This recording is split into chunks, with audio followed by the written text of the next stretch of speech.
सान्तिपुर गोजौ फरायसालियाव थाखो 9 आरो 10 नि थाखाय बेसेन नाङै फोरोंथाय होनाय बादा बेखेवदों। चिरां जिल्ला सान्तिपुर गोजौ फरायसालियाव सान्तिपुर दालाइसा दुलाराय बर' फरायसा आफादा फैबाय थानाय मेट्रिक आनजादखौ नोजोर बोनानै 9 आरो 10 थाखोनि थाखाय जर'खायै बेसेन नाङै फोरोंथाय होनाय बादा बेखेवदों। बे हाबाफारियावनो बाहागो लाफैदों क'क्राझार सरकारि फरायसालिमानि डिमासा दैस्रां मुसाहारि, बड'लेण्ड मुलुगसोलोंसालि सानखान्थि आयदा बिफाननि लेङाइ फोरोंगिरि doctor Bhimraj Basumatary, research scholar Bodoland मुलुगसोलोंसालिनि सानखान्थि बिफाननि उषा रानी बसुमतारीजों लोगोसे चिरां जिल्ला दुलाराय बर' फरायसा आफादनि आफादगिरिजों लोगोसे गोबां गुन गोनां फोरोंगिरिफोराबो बे बेखेवनाय हाबाफारियाव बाहागो लाफैदोंमोन। फैगौ बोसोरनि मेट्रिक आनजादसिम बे फोरोंथाय होनायखौ फोरोंबाय थागोन होननानै चिरां जिल्ला दुलाराय बर' फरायसा आफादनि आफादगिरिया रोखायै फोरमायदों। दिनै सान्तिपुर गोजौ फरायसालि बेवहाय खोब फायग'नि खोथा बुंनांगोन आरो जोङो दुलाराय बर' फरायसा आफाद चिरां जिल्ला हिसाबै जोङो खोब गोजोननाय मोनदों।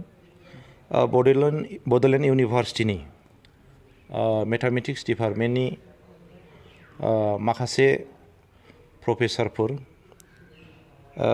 रिसार्च स्कलारफोर आरो क'क्राझार गभ कलेजनि बिथांमोना जयै दिनै जोंनि चिरां जिल्लानि दाख्लै थांनाय मेट्रिक रिजाल्टनि जिनिखि हार बे खोब गाज्रि, बेखौ दिनै बयबो मिथिदों आरो बेखौ मिथिनायनि गेजेरजोंनो बिथांमोनहा दिनै जोंनि चिरां जिल्लानि जेनिखि रिजाल्ट बेखौ गोजौआव लांनो थाखाय बा जोंनि फरायसाफोरखौ एसे थुलुंगाखांहोनो बा बिथांमोनखौ एसे गोजौ फारसे लांनो थाखाय बिथांमोना दिनै गावसोरनो जोंजों दाखालि रायलायनानै बिथांमोना आवगायबोदों आरो दिनै बिथांमोना सान्तिपुर हाइ स्कुलाव फैनानै बे सान्तिपुर हाइ स्कुलनि क्लास 10नि फरायसाफोरजों दिनै स्टार्ट खालामबाय।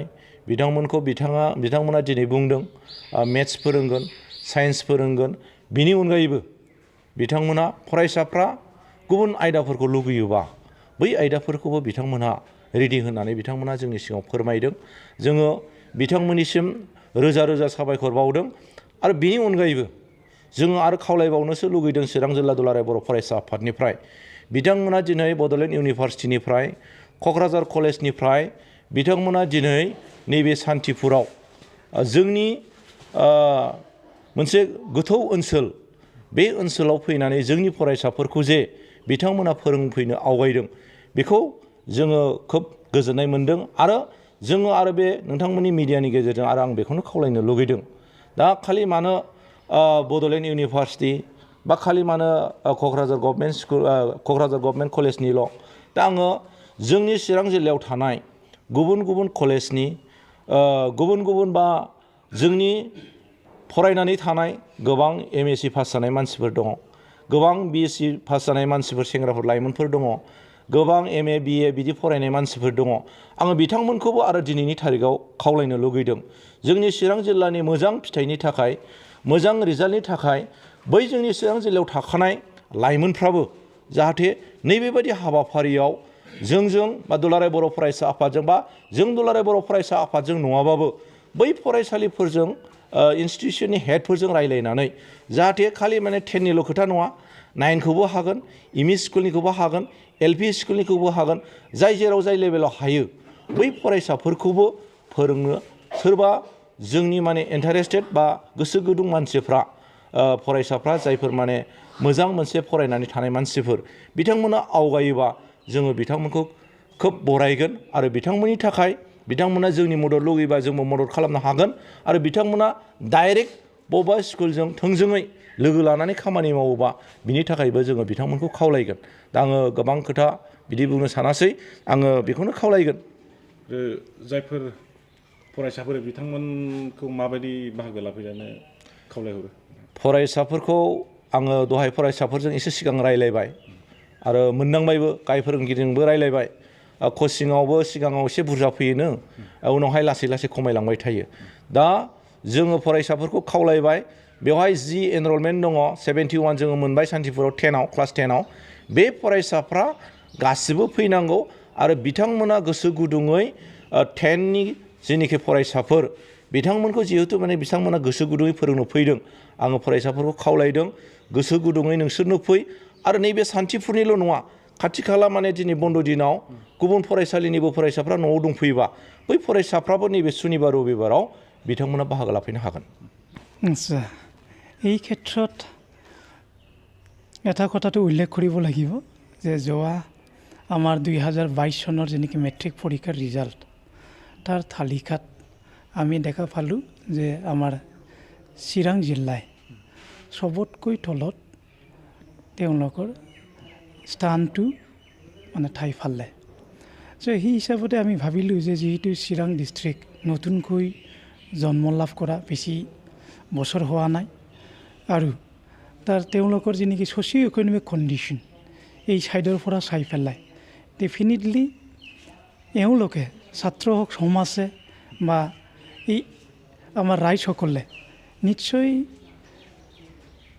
তেওঁলোকৰ শিক্ষা লাভ কৰাত কেইটামান দিশত অকণমান অসুবিধা পাই থকা বা তেওঁলোকে ফেচ কৰি থকা তেনেকৈ হোৱা বুলি আমি এটা অনুমান কৰি পেলাই এই বস্তুটো ভাবিলোঁ যে যিহেতু আমাৰ ৰাজ্যৰ যি নেকি তোমাৰ গড় পাছ হোৱাৰ যি নেকি গড় আৰু চিৰাং জিলাৰ যি নেকি পাছ হোৱাৰ তোমাৰ নেকি এই ফিগাৰ সেই দুটাৰ মাজত মানে অকণমান ডিফাৰেঞ্চটো বেছি আছে।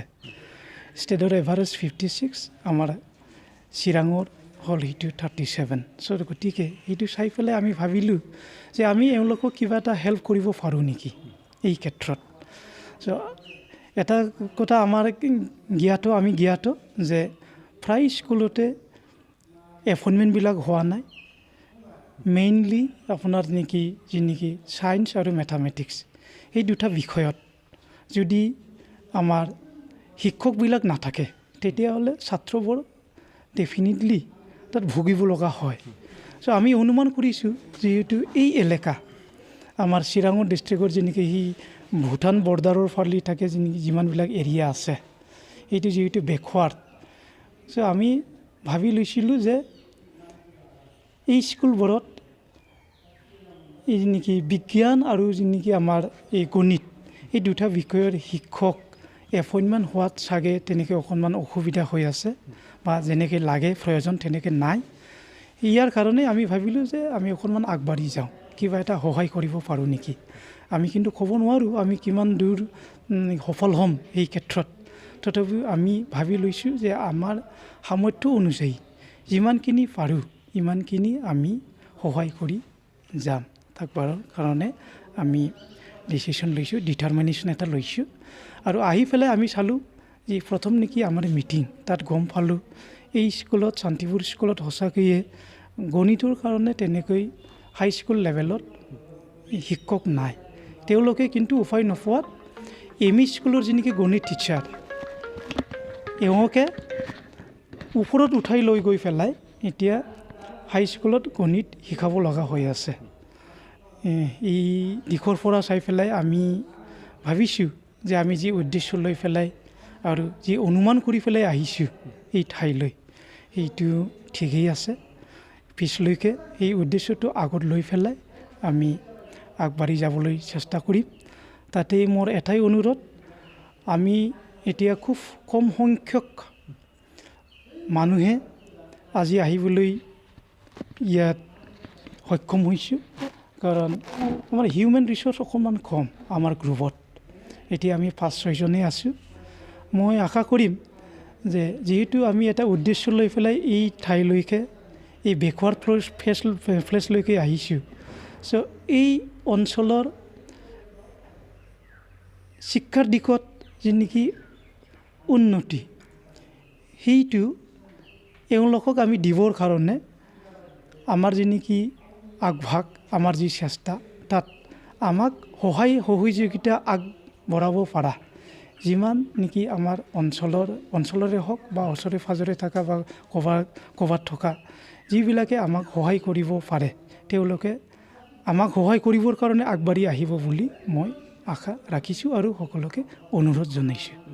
मोनसे फोसावथाय खैराबारि उपेन्द्र नेशनेल एकाडेमि फरायसालियाव देग्लायनिफ्राय 10 थाखोनि मुं थिसननाया सोलिगासिनो। फरायसुला आरो फरायसुलिफ्रा थाखो जिसेआव मुं थिसननो गोनो गोथो जानानै दंब्ला एबा देग्लायनि मेट्रिक आनजादाव उथ्रिना गुबुन फरायसालिमाफोराव मुं थिसननायाव मानिबाफोर जेंना नुजाथिदोंब्ला नोंथांमोना जिंगा दासि खैराबारि उपेन्द्र नेशनेल एकाडेमि फरायसालिया नोंथांमोननो थाखो जिसेनि सोलोंथाइ लानो खाबु होदों आरो बे फरायसालियाव दा मुं थिसननाया सोलिगासिनो दं। बे फरायसालिया उदालगुरि जिल्लायाव दं।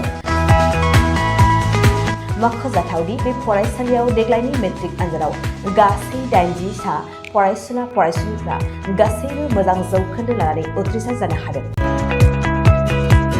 बे फरायसालियाव थानो थाखाय हस्टेलनिबो सुबिदा मोननो हागोन। गोबां मिन्थिनो थाखाय 6003576723 84866100047 आरो 9101511040 जानबुं अनजिमायाव जगाजग खालामनो हागोन।